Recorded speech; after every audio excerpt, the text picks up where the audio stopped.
Hi all, in this one, let's take a look at a subtle consequence of factoring. So imagine we have this expression that says x over 1 plus x, and you might ask yourself, how do I factor this or simplify it in some way? Well, you look at it and you say, I see that here I have x and here I have 1, and 1 and x don't have any common factors that you could pull out and then cancel with the x on top. So when that happens, you might ask yourself, how do I actually simplify or factor this expression somehow? And you do that by simply forcing a common factor, that's all. So let's see what I mean here. Let me go to step number 2. And hopefully you remember that there are infinitely many ways of writing the number 1. So because here I have 1, I can rewrite that. Take a look.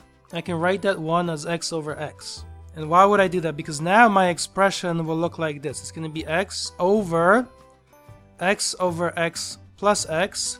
And now I observe that at step number 3 over here, this is representing the number 1, x over x.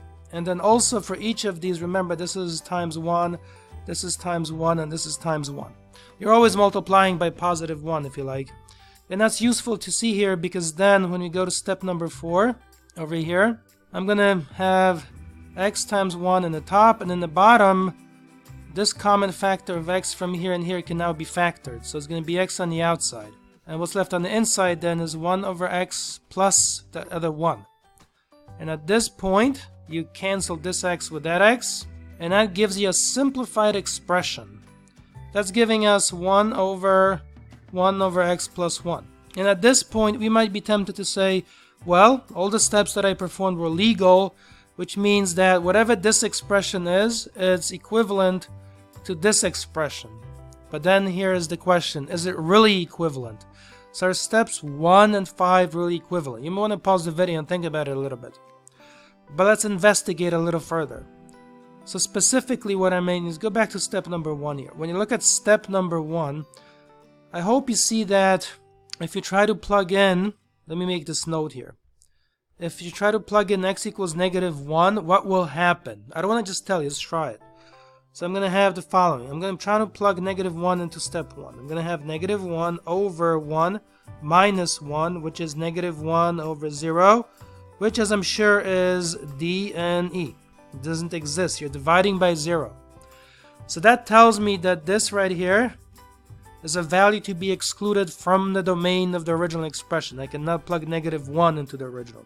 Now let's go over to the right side down to step 5, and you ask yourself, is negative 1 still to be excluded from this step at number 5? Let's investigate it a little bit. So here, let's try it. So pretend for a second x has the value negative 1. I'm going to plug it into step 5. So I'm going to have 1 over negative 1 plus 1, which is still 1 over negative 1 plus 1, which is still 1 over 0.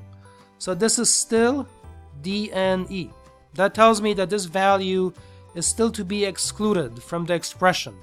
X still cannot be negative 1, in other words. Right? Cannot be negative 1. Just like back here, x couldn't be negative 1. So that part of it hasn't changed.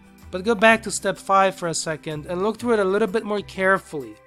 Something happens here at one of these steps that's a bit different. That makes the expression at 5 different from the expression at 1.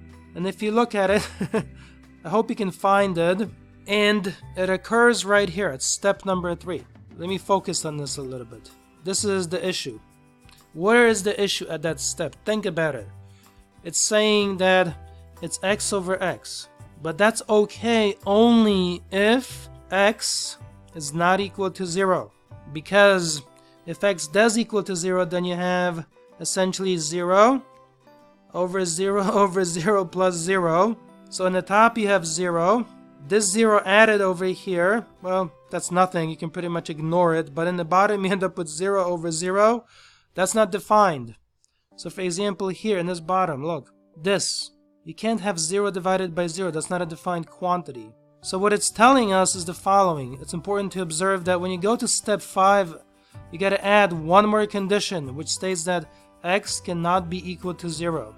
You have to include that as a new restriction that emerges simply from doing essentially something like steps 2 and 3, right? Because at step 2 back here, we really defined 1 to be x over x but it's at that step we are saying x should also not be 0, for the reason you see.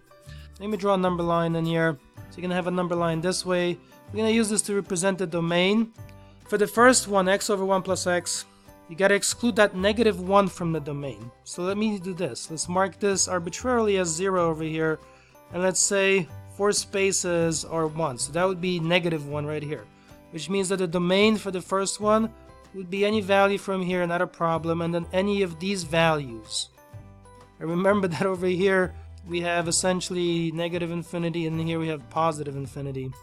Obviously those are not numbers but concepts, so not things we can ever reach.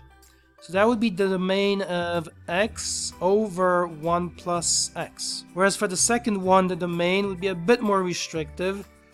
So you would have to exclude both at 0, you would have to have a hole right here. And at negative 1, you would have to have a hole right here. So negative 1 and 0, both of these values would have to be excluded from the domain. So that means that it could be any value over here, any value between them, and then any value going left towards negative, and then any value going left towards negative infinity or positive infinity. So then this would represent the domain of 1 over x plus 1. Thank you so much for watching. Please leave a like, it all makes a difference. I'll see you in another video.